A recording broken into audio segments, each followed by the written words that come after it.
Драго ми е што сум денеска овде заедно со градоначалникот на општина Крушево и градоначалникот на општина Белинница, како и со раководителот на центарот на Белогорскиот плански регион.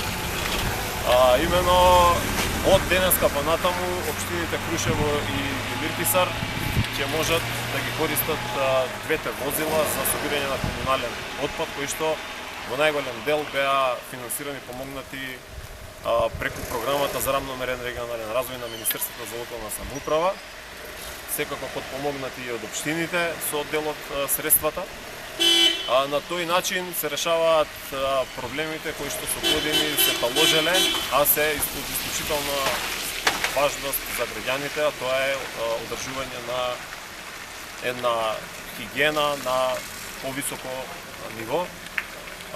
Она што го дознавме дека досега особено во Крушево, отпадот се собираше со трактори и мислам дека за едно вакво туристичко место како што е Крушево, каде што туризмот оваа година е зголемен за 70% посетители, исклучително важно е на поквалитетен начин да се обавува сето тоа.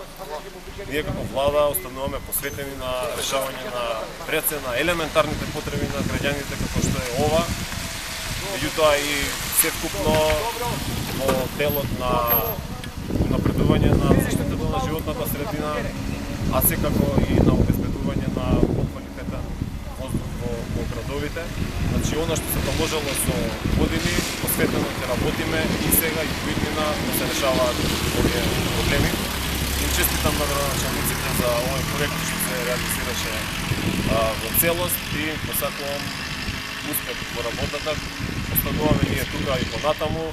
Оваа година, 2019 година, преку програмата за рамномерен регионален развој се обезбедени 7 милиони евра, што значи средства од пред 4 години 4 пати зголемување, од минатата година 50% зголемување и тоа од година во година ќе расти секако за исполнување на она што е неопходно за општините, односно интерес на граѓаните.